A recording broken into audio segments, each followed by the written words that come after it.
Facebook. Hello there, YouTube. This is Jason Eagle, your natural health authority, today with another Healing Matters. And today we're going to talk about joints. Today we're going to talk about, part of this came from my wife asked me, well, what are you going to do? What are you going to do? Because she has to post stuff. Oh, hold on, let me turn that off. It's going to make a lot of noise.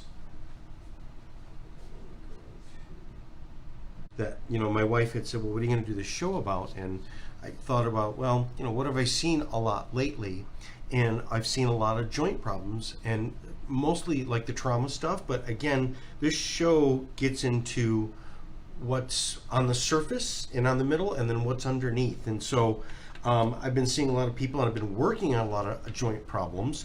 I wanted to talk about this because I see this from time to time, which is there is a schedule to this, which is we see a lot of cases.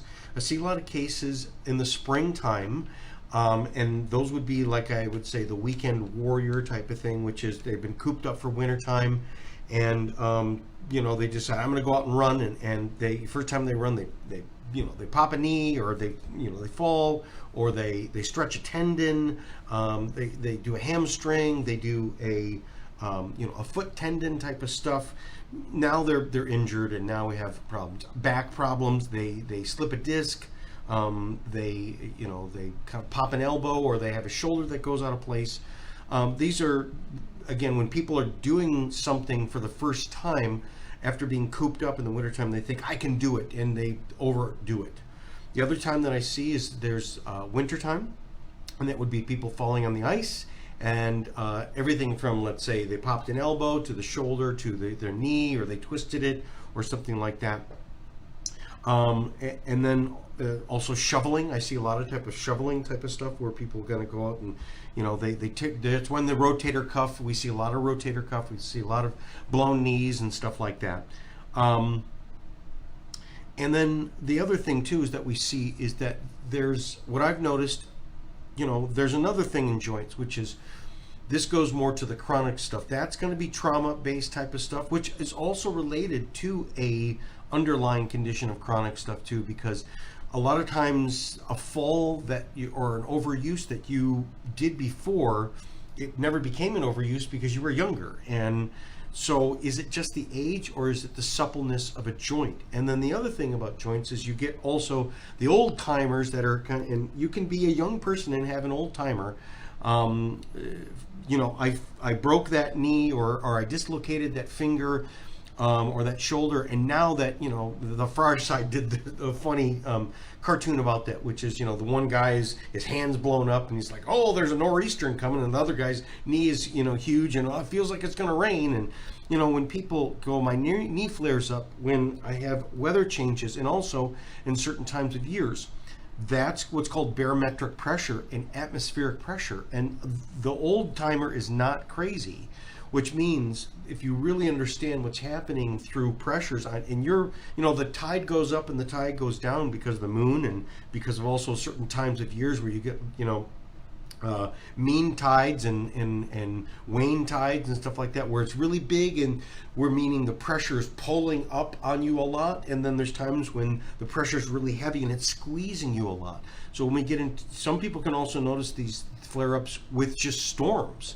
So you get hurricanes and stuff that are blowing through, and you're living here in Michigan, and there's Hurricane Katrina. You'll have people that are 2 weeks before and during and after, where throughout the country, people where their joints are sensitive, is they will tell you that they get flare-ups. And again, if you understood the amount of pressures that was on the fluid of your body, and in particular what the joints are, is this place where it's a fluid joint. It's a place where bones fit together, and they're designed to not be fused together. They're designed to be flexible. It's that bridge where it has these things where it's not all one piece, because it's not just, a drawbridge is supposed to open up. If you go over the Mackinac Bridge and other things, because the whole thing flexes and moves, and you think it's standing still, let alone things that do bend and stuff like that. So joints are particular tissues that have to have lots of fluid around them. They have to be fluid containers, because they also have to have oil and fluid, like the articular cartilage of the joints in your fingers, the joints, any joint, and that includes also your jaw joint, that includes your neck joint, anything up and down your spine. These are also, so what, your fingers may swell, or the injured knee, the person who fell roller skating, forever they will have a problem at certain times of year. And then certain types of things, in terms of how you're living, because the joints are a canary in the coal mine, which is they'll tell you what's going on in your, because are these areas where the blood flow is not the same as it is in the muscle, or the same around a solid bone. There's lots of blood flow. There's actual blood vessels. When you get inside a joint, there's not actually blood vessels. There are no blood vessels. And you would go, that's stupid. No, it's not. It's a perfect design, because joints are the things that are going to pop easy. You can easily pop a finger out of joint. You can easily pop your clavicle, and if there was directly blood vessels in there, that popping in and out of place, because they're designed to move, would tear blood vessels. And so it needs the stuff in the blood. Two things from every part of the body needs from blood. It needs food and oxygen brought in, and it needs waste products, garbage, and carbon dioxide taken out. So it has to flow. And that's why we're going to also talk a little bit about the wisdom of Eastern medicine, Chinese medicine, Ayurvedic medicine, older type of medicine, that say actually your joints are a different organ in your body.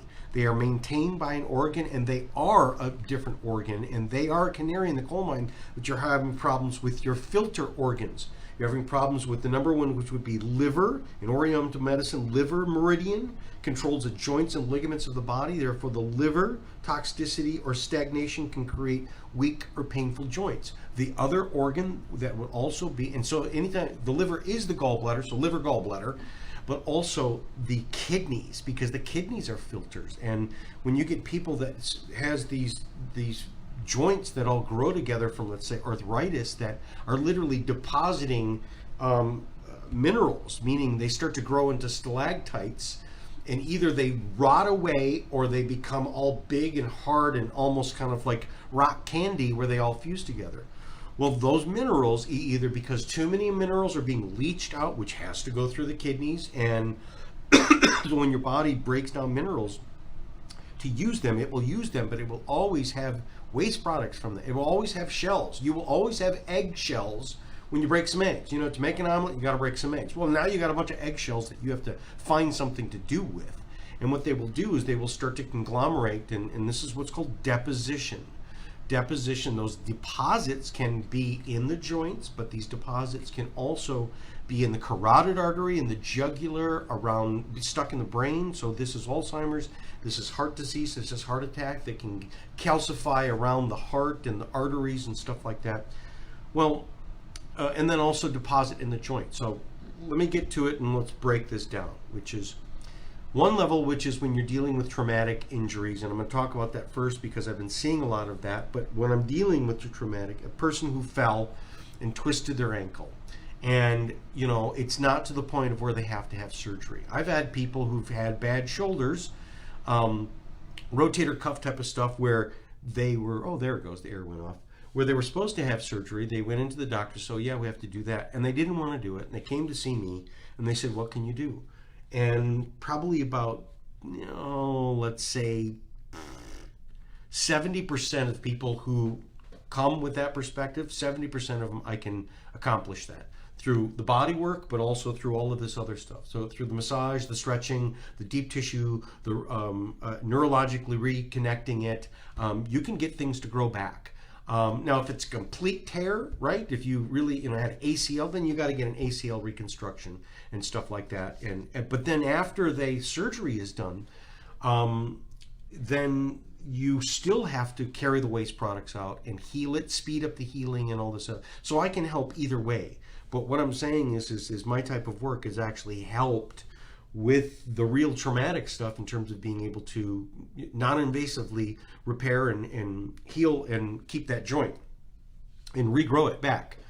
But then we get into the other deeper level, which is, unless you're young and it was like a car crash or you fell on your bike or something like that, usually joint problems when you're older is not just because you were in a car crash. It's not the trauma thing, or I fell on the ice.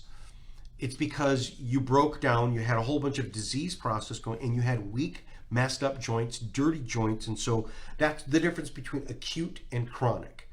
And one would say, well, acute is one way and chronic. Well, acute is only really truly acute when you're younger and the force was that bad. When you're older, those forces can be less and less and less. So what you were able to tumble with and just have a bruise when you're a kid now is what pops that joint. So it does mean you have a chronic condition. It means that your joints have become hardened, or your joints have become too loose, or your joints have fallen apart, and you do have these issues going on. So let me then get into that one, and I'll get back to some of this stuff because I have this broken down into different hierarchies of how it works. And when we get into what's called exercise and therapies and topical, that's lower on the list of, okay, a joint, what can we do? All right. So most joint, when a person knows it's a joint, they're having joint pain. Now the whole world has kind of gone and said, well, you got joint inflammation, so let's go on your Advil, let's go on Tramadol, let's go on something to make the joint pain go away. But the thing is that perspective is, like I like to say, this is get away from me, kid, you bother me, which is going to a person who's tugging on your shoulder, going, hey, pay attention to me, making them go away, or putting a light or a piece of tape on the light on your dashboard. So most of just pain, anti-inflammatory thing, its goal is to just make the pain go away. But it's never really to kind of go, hey, wait a minute, why is this kid tugging on me? Why is it sending this signal? It's not faking it. It really has a problem. So most of the problem in terms of joint concern, especially when people are older, is it's joint and ligaments are often linked to poor diet. So over time, not eating the foods, especially here in Western world, America and anywhere else where the stuff is grown, I don't care if you eat organic, it doesn't have the minerals in it. Unless you are on a specific mineral supplement where you have to get it in whole food concentrated supplement type of stuff, your food is not going to support you. Now, if you're older, but even that here in America, the only people that I see have good nutrition that they can kind of fix it with good nutrition and not a whole bunch of supplements are people that were born in third world countries. I call that's like Africa, that's Haiti, Dominican Republic, parts of Mexico, India, those places, Jamaica. I've seen these people who grew up there, and let's say they moved here 20 years ago, but they lived there as a kid and even up into their 20s. The food that they ate there were most of the vegetables, and a lot of even the animal matter was grown right there. And because it was a third world country, per se, there wasn't a whole lot of factory farms there. And they didn't import it. In bigger cities, if you lived in Mumbai or something like that, yeah, that's essentially American crap food. Maybe you get a little bit of good food. But I'm talking about the people that grew up kind of, in the neighborhoods and type of stuff where it was the little grocery store or the local market where this was a person that came in every day and they had just a small farm. A lot of those people, again, the farming methods, it's just basic simple, which is they take the manure and they take the plant matter and they throw it back in there. They cannot afford to have any kind of fertilizer. They didn't have a machine. They don't have a tractor. They don't even have a rototiller. They just did it by hand. People that live, like especially in Jamaica, like in other island countries and tropical countries like that, they still literally have the minerals because the stuff breaks down and goes back into the soil, and they do it the old ways, okay? Those are the people that are, and that's rare, especially seeing that in America, but I guarantee you, they're different people. And a lot of times, they're poorer people, so they can't, even when they're here in America, a lot of people that have made it here to America, they're doing pretty well. And so, but again, they can't get that food anymore. There aren't those local markets. And so they have to eat the same food as us. So I start to see them break down too. So the minerals are the most important thing in terms of getting that into the food, because that is, now we get into, okay, all right, now you just told us what we need to replace. The most important thing would be the minerals. The next important thing would be, because it's a liver gallbladder, this is fats. Your liver gallbladder is responsible for digesting fats. That's the other crappy part of America, is that we have hydrogenated and fake fats. And we've been scared of lard, and even we're just now getting around to coconut oil. We're just now getting around to a bunch of plant-based type of stuff that is not overcooked and is not completely denuded and turned into actually free radical damage. So your corn oil, your vegetable oil, your Crisco crap, the stuff that you fry in, and even your salad or canola oil, that stuff breaks down into the body and it's actually damaging to the body. So because the joints in particular are very oily, that's why the high hyaluronic acid, so some of the supplements we can take is glucosamine, chondroitin, high hyaluronic acid, bone broth, collagen, these types of things that are all the rage. They're coming from plants and animals that have been boiled down. And so we used to eat this stuff and we've not been eating this stuff. So when we bring these things in, these nutrients, you will replace your own joints with another animal's joint. You will replace, so even the glucosamine chondroitin comes from, let's say, even shellfish. It comes from like green lip mussels, and there's even vegan forms of vegetarian forms, like some of the mucilaginous plants and stuff like that. It doesn't matter. This comes from these things that are out in the world, and you need to get it in you, okay, to kind of almost be your joint replacement. You always have to have a joint replacement. Now, but again, unless you are a rugby player or some stupid idiot that's falling down all the time, what's damaging your joints? Why are my joints falling apart? Because two things. One, with lack of minerals and always facing damage from infection, chronic infection in our body, dental infection. We all have gut infection because we didn't have enough of the minerals. So our whole gut is all messed up because that's your immune system. Your immune system's always fighting some sort of poison food, let alone you're also eating. So one of the top things that I see that heals people's joints is go gluten-free. Because there's a gluten sensitivity ravaging. They go sugar-free because you're feeding all kinds of other living life forms that live in the gut, also live in the joints. Virus. So I see a lot of viral problems because the joints will the viruses will live in the joints. I see a lot of parasite problems. So what's eating you? Okay, what's eating you? The joints are being eaten directly, but also the joints are places, and there are places, like I said, because of the lack of blood flow. That means that they're backwater areas that can become swamps. So we develop lots of the viruses that live in there, lots of candida, lots of yeast, lots of fungus, lots of just really weird stuff grows in the joints. And that starts to eat away at your joints. Then what happens is, and then again, we can get gut infection, we can get dental infection, gingivitis, this type of stuff. Well, that is eating your body up. And then your body is then sending the immune system as warriors in there, like Afghanistan, to go shoot up the place.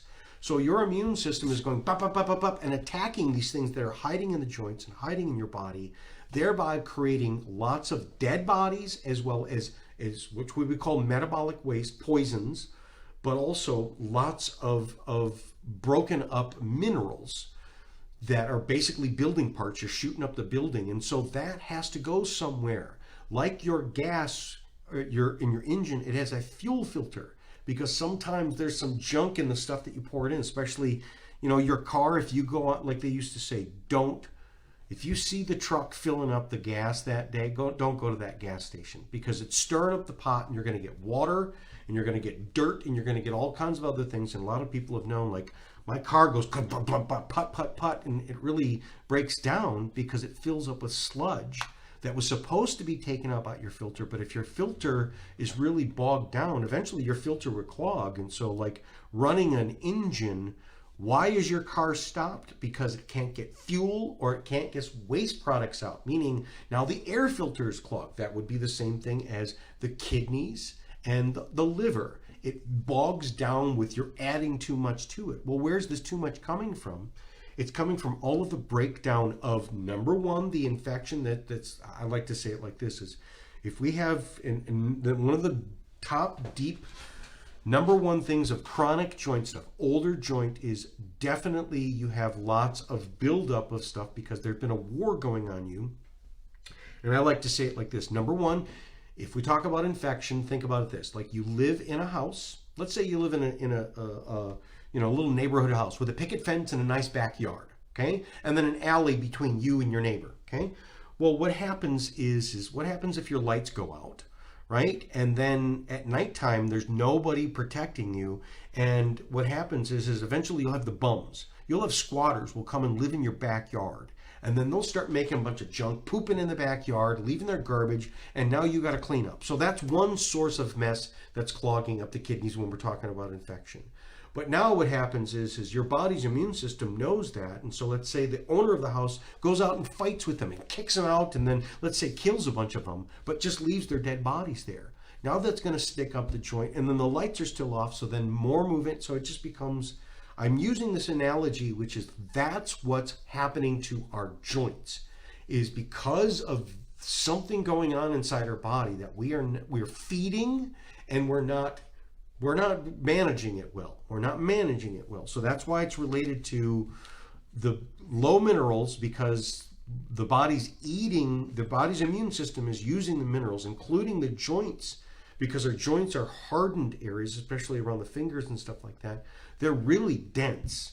So again, that's why people can punch stuff and punch through brick walls and stuff like that, because the joints are very, very dense. And that means there's lots of minerals. And so, but as we get older, the body and we're facing chronic infection and lots of poisons and stuff like that, the body will start to eat away at that, and then they start to honeycomb. So they become more brittle and stuff like that. But it's a target area because our body says, oh, I need that. So I like to use this in an analogy. And now the joints are a early canary in the coal mine of what type of flight your system, what journey you have been on. So sometimes I like to say it like, you could think about an airplane or even a boat. I like watch one of these shows, which is like Around the World in 80 Days. He's on this boat and he's on and they have to get there in a certain amount of time.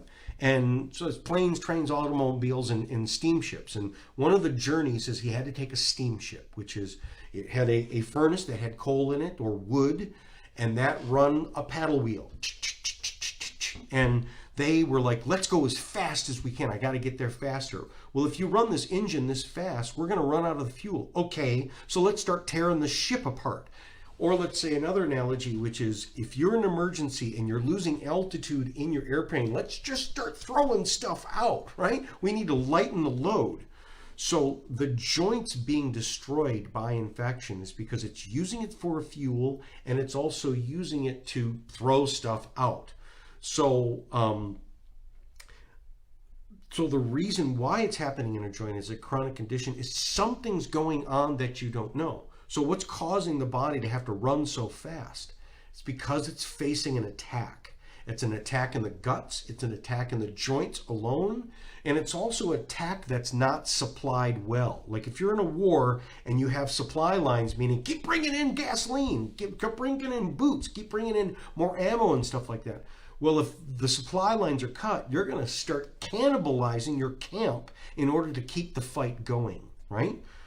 So how do you fix joints when it's 100% of all chronic issues as you get older, joint problems, is this?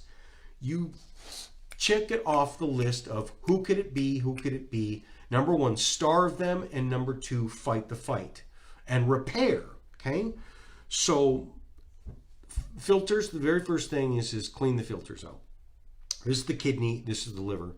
And also stop bogging it down. So clean up the diet, get off the sugar, get off the bad fats, eat good fats, but also make sure that you can digest the fats. So that's why I talk to people about, because when we talk about liver, gallbladder, that is a fat dissolver.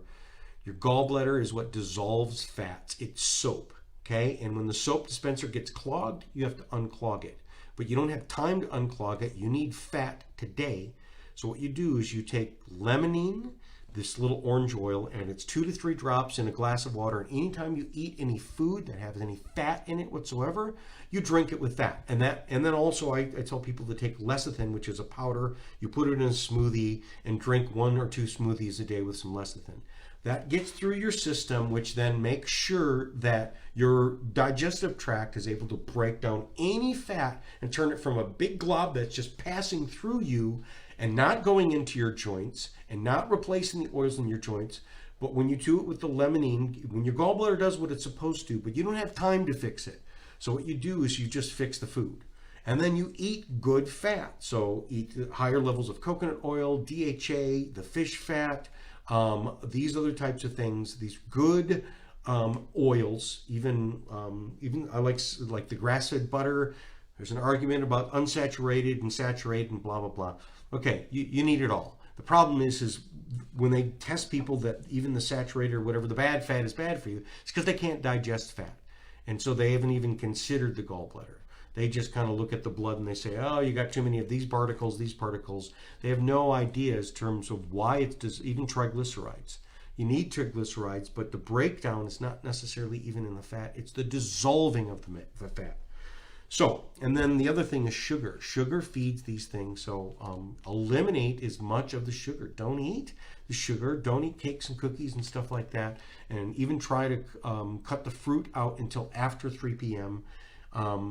If you are going to eat some of the sugars, focus on more of the starches, the longer digesting. That would be, potatoes, sweet potatoes, beans, these different types of things. If you can't digest it very well, then you have to kind of figure out the enzymes, how to digest it. Okay. As I said, you do a fat change. Some of the supplements that I like to look at would be not only the glucosamine, the chondroitin, which you can get naturally by doing a bone broth, even some vegetable broths have that. You can do the collagen. I like DHA. I like, there's a supplement called Bone and Joint. I like the Ligaplex for acute trauma, so even especially a disc problem that I'm seeing a lot with people. Not only do I adjust them and massage them and do the deep tissue work, I also put on kinesio tape, and there's all these different types of therapies I can do. I also put them on supplements to reduce the inflammation, to support and rebuild those joints. And if it's at a disc and it's a trauma, like I say, a slip disc or herniated disc, Ligaplex 1 at the time of the when you do have the trauma, do that for a few months, couple to a few months, and then you can go to Ligaplex 2 and do that for another few months. That's chronic, and that will help to rebuild it. I also do a lot of mud packs on people because, again, you can traumatize these joints and blow the electromagnetic field, and which means the reason it's not healing and it's not doing what it's supposed to and not being controlled is because the electromagnetic field, you blew a circuit and you can't see it. You can't even see it in the nerves. The nerves look like they're there, but it's not sending the correct signal. So you can piggyback and you can actually repair, like, splicing the wires together, but these electromagnetic wires through the mud packs. And that's what controls everything, is neurology. So in the joints are these places too, where there's the bendy points, and there's lots of energy swirling in these areas too. So you can get where the energy, you can literally see the energy swirls at these joint places, and it becomes either speed up too fast. So acupuncture has been used a lot. Chiropractic is another thing that I will send people to, because sometimes when a joint's out of place, it's holding on to a lot of stagnant energy, including, this can be fully measured in terms of positive ions, negative ions, static charges, these types of things. And so sometimes you'll see when a chiropractor moves it back in place, and you'll be out to be fine. And you come back, a couple hours to a couple days later, and it's right back where it was. And part of it can do because the muscles and the tendons are too tight. So that's the body work that can help. But sometimes it's just the magnets in the wrong place. And until you move the magnetic field back in place, it will keep going back to out of place, because the out of place is in place for something else. So you want them both together. You want the electromagnetic field to be in the right place, your magnets lined up, and then the joint will grow back in place and stay back in place to where it was originally designed for. I've seen that a lot. Like I said, I do the rock tape, a lot of times compression binding on it. The rock tape, you can tape it very specifically to keep it back in place, but also getting, for people many times, well, what's the right type of knee brace or arch support, or ankle brace, just on that one, but not on that one, or both of them, whatever. I can help with people with that. A lot of times with the after an injury while you're trying to rehab it, water rehab is the best thing. Go to a pool, get into your own pool, and go out there with the noodle, and so that you can float there, but also pretend you're on a bike and move the knee or elbow or shoulder around there. Swimming is a great thing for that. If it's at the disc or even at the neck or the shoulder, I recommend like an inversion table. A decompression. The inversion does these decompression. There's these things that you can lay on, you can buy, and there are these little plastic things that you lay on the floor, and then you lay on top of them. And there's one for the neck, there's one for the knee. That does a decompression. I've seen those and I use that type of stuff in the practice. But you can also get those and get those at home and help to decompress, especially if it's in the spine. Another thing I like exercise-wise is the vibro boards. The vibro boards, where you can buy them online, and it basically goes back and forth. And I got ours from QVC. I got a great deal. I think it was like $149, but anywhere between $150 to, let's say, $200. Ours has like a little remote control, and you can control the speed, go slower to faster. You can set it up on programs, and then not only stand this way where it makes your legs wobble back and forth. You can stand on them in like a lunge, like you're on a skateboard. You can squat on them. You can even sit down and just put your legs where it vibrates your knees and stuff like that. But that vibration sends waves of movement, but also it's kind of like fluffing the pillows, but also squeezing your joints. It causes a increased movement of the blood flow and the water flow, and it cleans the joints out. And I've seen it really help the joints. We can also now get into Epsom salt baths. I oftentimes will tell people, one of them, the joints are tight because the muscles around them. So sometimes the joints are being compressed because the muscles, like especially the leg muscles. So this is where foam rolling and doing the deep stretching. Usually most knee problems are because you got a problem with the quads and the hamstrings, those big major muscles that are pulling the knee joints together. They're literally squeezing them together and crushing them. And so learning how to release the muscles and tendons of the quads and the hamstrings really have helped a lot of people. I like to talk about Epsom salt baths, 4 pounds of Epsom salt, stay for at least an hour. That will really help. The magnesium relaxes those muscles, which then takes the pressure off the knees. I like hot tub yoga or bathtub yoga. In my bathtub, I literally will move around and stretch my leg, and hot tub's even better, is being able to do what you would call yoga in terms of really getting into the stretching and stretching the legs and the arms and shoulders with the support of the water. That really helps to release. And so exercise is one of the big keys, and that's just moving the joints. We get into some topical stuff, and I like, what can I rub on it? I like the limonene. Remember, I talked about the limonene as being able to digest fats. It's also something that you can use as a carrier agent or a liniment directly on the knees, elbows, fingers, these types of things, because it goes through the lipid layers and it will absorb literally into the joint. So you can do some limonene massaged, or you can mix it with oregano oil or the carvacrol. That actually will kill, like, say, the bacterial stuff that's in there. You can mix it with a CBD. Now the CBD actually is very good for some of the joints. The limonene helps to carry it in. You can do honey, raw honey on the joints, and raw honey with some CBD. That literally, honey is this super food. It has a drawing effect. It has a preservative effect. It puts life in there. Honey packs are amazing. And you can lick your fingers up, but just let it soak on there and massage it into, and then wash your hands afterwards because it gets all sticky. The old-time liniments of like witch hazel with camphor and wintergreen. You can also add some CBD with that, so it acts as a carrier. Those things really, is the wintergreen just faking and taking the pain away? No, it really does. It has an anti-inflammatory.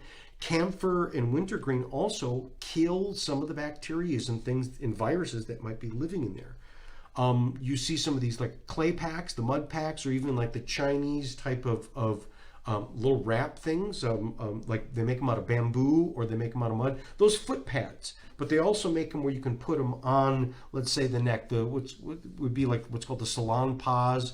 When I go to the Chinese market, they make a whole bunch of different ones. And I've put them on my neck before when I had a bad neck ache. That stuff works.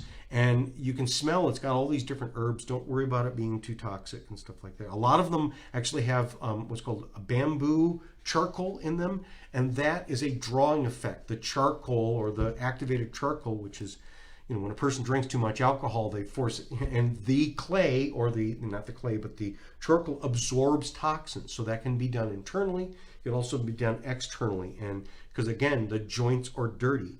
And other people that have chronic bad joint problems, they got really dirty blood. Doing a lot of the greens, drinking lots of greens, doing a green juice. Anybody who's trying to rehab a joint, or whether it be acute trauma or whatever, get on your greens. The minerals that are done in the green juices are really, really vibrating in terms of rejuvenating, and they will clean your clock. They'll clean your blood out, which will then clean the joints out. Another thing that I've seen people with bad arthritis and stuff like that, donate blood.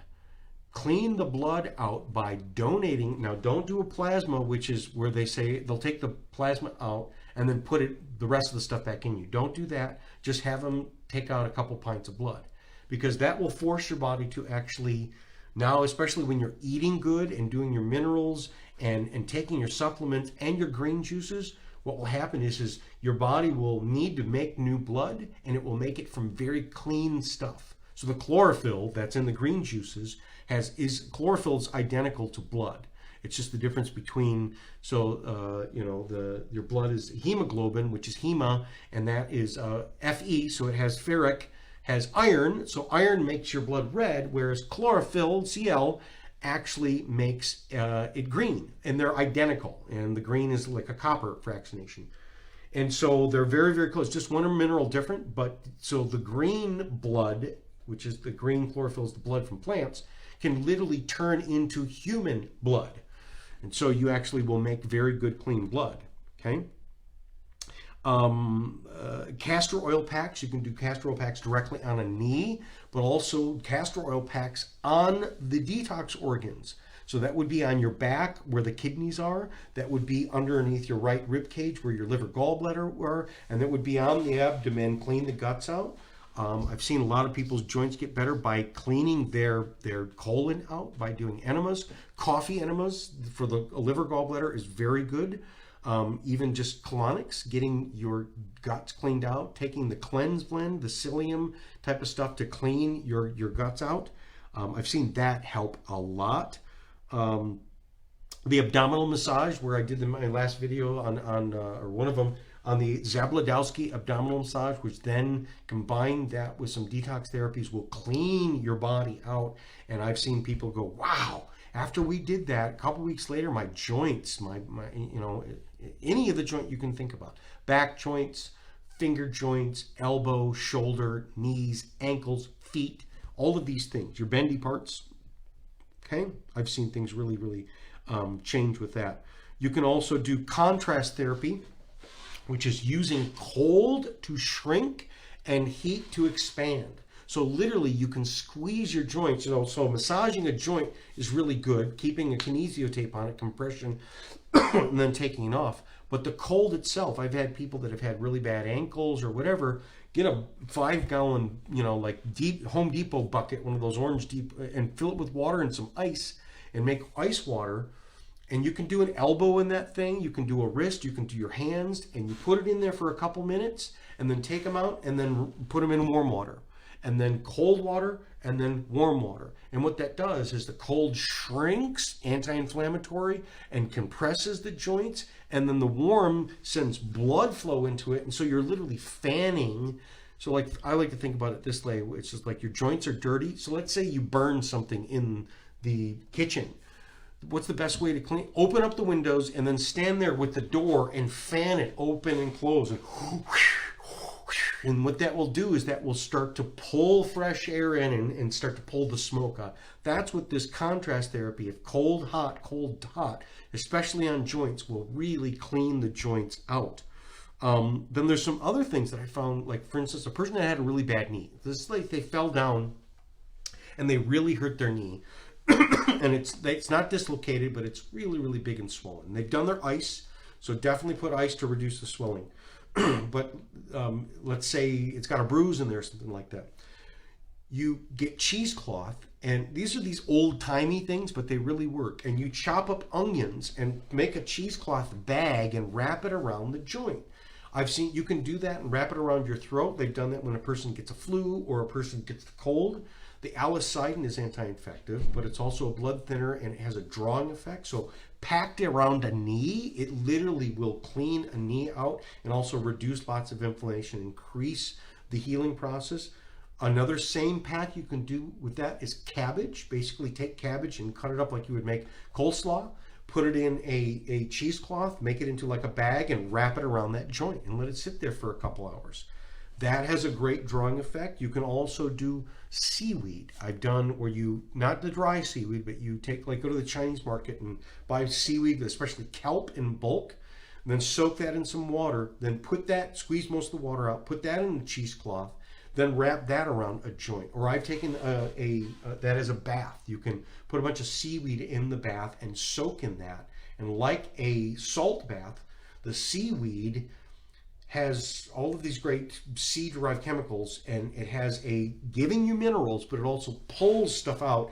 And when it's especially topically put on, let's say a knee or shoulder or fingers, it really has a great drawing effect, and it really loosens the joints up, and it's very, very helpful. And you can do that a couple times a week. And I've seen those things really, really help. And I've done them myself. I've done these things myself, and that's why I mentioned all of these things, because I've had joint problems. I had a bad back. I just had a flare up recently, but you know, it goes away quickly now. I'm on top of it. So I've seen these things work. And again, it's complicated. And the other thing I will tell about a joint too is that these cases that I'm seeing kind of lately where it's really bad back stuff, which is the injury that happened is, had you known how bad it was. So the injury is I pulled this muscle and stuff like that, and I walked around with it, and then, you know, it was maybe bad the next day. I went back and did work and everything like that, and then 2 days later, I couldn't move. Well, that means that, like, for instance, like a car accident, they tell you don't walk around, like you are in shock. So a lot of injuries, if you knew how bad they were, you would have immobilized them. You basically would have taken work off for a couple days, put your knee up, keep it wrapped, put ice on it, kept ice on it, and didn't move it. Because but again, it's hard to know how bad was it. But if you twisted an ankle, fell down on that knee and stuff like that, don't walk on it for a while. Basically get off of it and do what's called, you know, RICE. Rest, elevation, ice, and compression, or compression and ice. Basically keep it wrapped with ice on it, and do that for, you know, at least a couple days. COVID has made people used to taking care of your health and like, I'm out, man. Don't expect anything from me for a couple days. I can always phone it in, or I can Zoom in it or something like that. That means self-care is okay now. And truth be told, many of the shoulder problems, many of the knee problems, many of the low back problems is, who knows, but that probably would have helped, because that's where they are now. They're on crutches. They are, you know, having to go back and forth to therapy and stuff like that. And if they really would have treated it correctly in the beginning, and again, it didn't feel, a lot of the joint things is it can be really bad, but it doesn't feel that bad. It takes a while for it to show up. The real bad neck thing that it's like, it wasn't a big deal, and then now I can't turn my head for 2 days or 2 weeks. If we know the things to do right away, and I can tell you those things what to do, you can watch this video and I'll tell you exactly, especially the acute stuff like the Ligaplex 1, the ice, the elevation, the compression, these different types of things. If it's a trauma thing, get on that right away. And don't take it for granted, because it makes a huge difference. But always then, especially when we're older, and anyone with joint problems, this is chronic. It's been a low brewing thing. Number one is infection, and number two is the infection, what the infection has done to your filter organs, and the joints are dirty. So they need to be cleaned out. So this is Jason Eagle, your natural health authority on joints. Until next time, bye-bye.